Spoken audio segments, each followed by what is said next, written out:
Pour venir en Allemagne, beaucoup de personnes pensent qu'on peut arriver seulement avec un visa étudiant, un visa travail, un visa regroupement familial ou un visa formation professionnelle.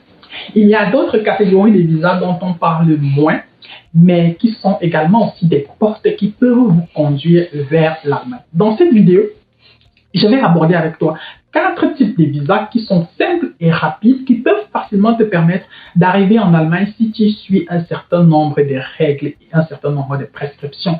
Si tu me découvres par le biais de cette vidéo, alors tu m'envoies ravi. N'hésite pas à t'abonner, n'hésite pas à liker la vidéo, n'hésite pas à la partager autour de toi avec les personnes qui sont intéressées par le type de contenu que nous proposons. Si tu as besoin d'accompagnement dans le cadre de ta procédure de voyage pour l'Allemagne, nous sommes la bonne adresse. N'hésite surtout pas à nous contacter. Nos numéros sont dans la description de la vidéo. Si tu es à Yaoundé ou à Douala, tu peux passer dans nos différents locaux de 8h à 16h30. Nous serons ravis de répondre à tes questions, de te recevoir, de t'orienter et surtout certainement de te conduire vers le chemin qui va t'amener jusqu'en Allemagne. Installe-toi car au cours des 10 prochaines minutes environ, je m'en vais te présenter 4 types de visas qui peuvent très certainement t'intéresser et qui certainement peuvent être les procédures qui peuvent te conduire jusqu'en Allemagne en 2024 ou en 2025.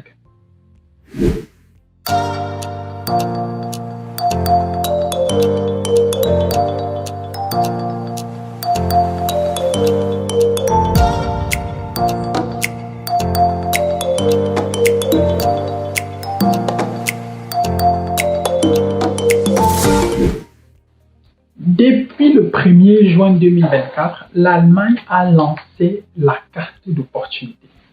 Grâce à cette carte d'opportunité-là, tu peux facilement arriver en Allemagne, certainement à partir de 2025. La carte d'opportunité, c'est cette catégorie de visas-là que l'Allemagne propose désormais, une sorte de résidence permanente, comme le propose le Canada, qui va faciliter l'entrée en Allemagne à un certain nombre de personnes. Notamment, vous n'aurez plus forcément à faire des cours de langue, vous n'aurez plus forcément à prouver que vous avez un contrat de travail ou un contrat de formation professionnelle pour arriver en Allemagne. Il faudra tout simplement être éligible afin de pouvoir obtenir votre visa. Maintenant, pour être éligible, il faudra remplir un certain nombre de conditions parce que c'est un système basé sur des points et plus ton nombre de points sera élevé, plus tu auras également aussi des chances d'obtenir facilement ton visa. Et par le biais de cette procédure, tu peux arriver en Allemagne avec ta famille. Quand je dis famille ici, ça veut dire avec femme et enfants. Et grâce à ça, justement, ça peut vous permettre de facilement vous installer ici et de commencer à vous chercher. Grâce à la procédure de la carte d'opportunité, vous avez la possibilité d'arriver en Allemagne et de pouvoir, pendant que vous êtes en train de chercher un contrat de travail, eh bien un poste de travail dans un domaine plus ou moins similaire à ce que vous avez étudié, vous avez la possibilité parallèlement de pouvoir travailler jusqu'à 20 heures par semaine afin de pouvoir arrondir aux fins du mois. Je tiens déjà à rappeler ici que dans le cadre de cette procédure, étant donné que vous arrivez en Allemagne sans un contrat de travail, vous devez prouver au service de l'immigration, notamment au consulat dans votre pays, que vous disposez de suffisamment de moyens pour pouvoir vivre en Allemagne. Quand je parle de disposer de moyens, le montant de la caution par personne ici, il est fixé à 12 324 €. Si par exemple tu es avec ta femme, il faudra multiplier ce montant-là par 2. S'il y a des enfants, il faudra également aussi voir ce que les ambassades vont dire de ce côté-là. Est-ce que pour chaque enfant, il faudra également aussi 12 324 €? Cette question-là, ce sont les consulats qui vont y répondre. Mais certainement, étant donné que pour le moment, la procédure, elle n'est pas encore officielle dans la plupart des ambassades, dans la plupart des consulats, on attend encore pour avoir le maximum d'informations possibles. Mais toujours est-il que cette catégorie de visa peut très facilement te faire arriver en Allemagne en 2024 ou en 2025. Deuxième catégorie de visa pour arriver en Allemagne, le visa au pair. On en parle de moins en moins, tout simplement parce que, bon, de plus en plus aussi, dans certaines ambassades, certains consulats compliquent un peu pour ce qui est de cette procédure-là. Si on part par exemple sur le Cameroun, la durée d'attente pour obtenir un rendez-vous dans la catégorie visa au pair, elle peut aller au-delà de 2 ans. Donc, ce qui ne motive pas également aussi le maximum de personnes possibles à vouloir demander un visa au pair pour l'Allemagne à partir d'un pays comme le Cameroun. Pourtant, si tu es dans un pays comme le Sénégal, le Togo, la RDC, c'est beaucoup plus saine tout simplement parce que obtenir un rendez-vous est également aussi beaucoup plus facile. Étant donné que c'est beaucoup plus facile, ça peut donc également aussi pousser les uns et les autres à s'orienter vers ce type de visa qui peut vous faire arriver en Allemagne. Grâce au visa au pair, tu peux facilement arriver en Allemagne avec ton contrat au pair pour vivre dans une famille. Pendant ton séjour au pair, tu peux apprendre l'allemand, faire des cours d'allemand et au terme de ton séjour au pair, tu peux décider soit de faire des études, soit de faire une formation professionnelle. Mais toujours est-il que le visa au pair peut te faire entrer en Allemagne à moindre coût et en très peu de temps. Le plus compliqué, le plus difficile ici est toujours d'avoir un contrat au pair.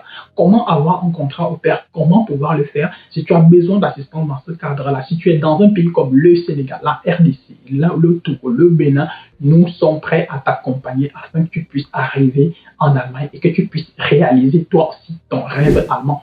Troisième catégorie de visa que je m'avais présenté ici, c'est le visa Schengen. Donc le visa touriste, tu peux également aussi arriver en Allemagne avec un visa touriste. Seulement, l'inconvénient avec le visa touriste, c'est que c'est un visa de maximum 3 mois. Et au terme de ces 3 mois-là, tu dois malheureusement quitter le territoire. Si tu décides de rester sur le territoire, dans l'espace Schengen, au-delà des 3 mois, tu vas très certainement rester dans l'illégalité. Tout simplement parce que le visa tel qu'il a été designé, c'est qu'il ne permet pas aux uns et aux autres de prolonger leur séjour au-delà de ces 3 mois-là. Il y a quand même quelques raisons pour lesquelles tu peux prolonger ton séjour, notamment pour des raisons médicales ou pour des raisons de ta sécurité personnelle. Notamment, si tu réussis à prouver que tu es en danger dans ton pays, alors donc tu fais une demande d'asile. Dans ce cadre-là, on peut te permettre de rester le temps qu'on étudie ta demande d'asile. Et si jamais ta demande d'asile est validée, on va te faire rester dans ce pays-là. Et si jamais ta demande d'asile n'est pas validée, on va te demander de quitter le territoire le plus tôt possible. Donc, ça, c'est également aussi, c'est une option qui peut être envisagée par les uns et les autres. Maintenant, la question, c'est toujours comment faire pour obtenir un visa Schengen, comment faire pour obtenir un visa court séjour. Ce n'est pas toujours une question à laquelle on peut répondre par 1 plus 1 égale 2. Il n'y a pas des règles écrites quelque part qui déterminent si oui ou non on peut te donner le visa. Parce que lorsqu'on regarde les chiffres, on se rend compte que dans des pays comme le Sénégal, en 2023, le taux de refus des visas Schengen était de 70%. Dans un pays comme le Cameroun, le taux il était de 30%. Et donc, du coup, on ne peut pas, les règles qui vont s'appliquer au Cameroun ne vont pas forcément s'appliquer au Sénégal dans notre cas de figure ici. Si on prend par exemple un pays comme l'Algérie, on va se rendre compte qu'en 2023, on a refusé le visa à plus de 160 000 personnes. Plus de 160, ça veut dire que chaque jour, on refusait le visa peut-être à près de 1000 personnes en Algérie, ce qui est énorme. Ce qui est énorme. Et donc, du coup, les règles ne sont pas les mêmes partout. Le nombre de demandes demandées ne sera pas le même partout. Et donc, il faudra faire attention en fonction du pays dans lequel on se trouve. Il y aura un certain nombre d'éléments auxquels il faudra beaucoup plus prêter attention. Mais moi, je dirais en gros, il faut essayer du mieux que possible d'apporter le dossier le plus complet pour que tu puisses augmenter également aussi tes chances d'obtenir un visa Schengen. Parce qu'un visa Schengen, c'est un visa qui, à un moment ou à un autre, est plus ou moins subjectif. La personne qui décide de donner le visa Schengen s'appuie sur certains éléments et si elle décide de te refuser ce visa Schengen-là, dans la plupart des cas, on donne toujours des arguments vagues. Du genre, on doute de la crédibilité des informations que tu as données. Sauf qu'on ne te dit pas de quelle information est-ce qu'il s'agit. Et il est extrêmement difficile pour toi, même si tu fais une nouvelle demande, de corriger tout simplement parce que tu ne sais pas exactement quelles sont les informations que les uns et les autres ont considérées comme informations non fiables. Dernier type de visa que je m'en vais aborder ici, c'est le visa volontariat. En 2022, nous avons fait voyager une fille avec ce visa volontariat-là. Elle est passée par le Congo tout simplement parce que de ce côté-là, c'était beaucoup plus facile d'obtenir un rendez-vous. Si toi aussi tu es intéressé par le visa volontariat pour l'Allemagne, alors je te conseillerais de faire ta demande de visa dans un autre pays. Si tu es au Cameroun, je te conseillerais de passer par un autre pays, le Togo, le Bénin, le Burkina Faso, le Sénégal, le Congo, mais ne fais pas ça au Cameroun, tout simplement parce qu'au Cameroun, tout comme avec le visa au pair, la période d'attente pour obtenir un rendez-vous, elle va au-delà de 2 ans, ce qui est énorme. Pour obtenir ton visa volontariat, dans la plupart des cas, tu n'as pas besoin parfois d'avoir plus de... Le niveau A2, parfois, il peut suffire pour ce type de visa-là. Mais dans le meilleur des cas, si tu peux avoir le B1, pourquoi pas. Et puis, il te faudra donc aussi obtenir un contrat de volontariat quelque part. Et grâce à ce contrat de volontariat-là, tu pourras facilement arriver en Allemagne. Mais maintenant, la question, c'est comment faire pour obtenir un contrat de volontariat. Si tu as besoin d'assistance, n'hésite surtout pas à nous contacter. Nous serons ravis de t'apporter notre expertise et notre savoir-faire. Mais sinon, le visa volontariat, c'est un visa que je ne peux également aussi que te recommander, tout simplement parce qu'au terme de ton séjour de volontariat, tu peux décider de rester en Allemagne pour poursuivre tes études.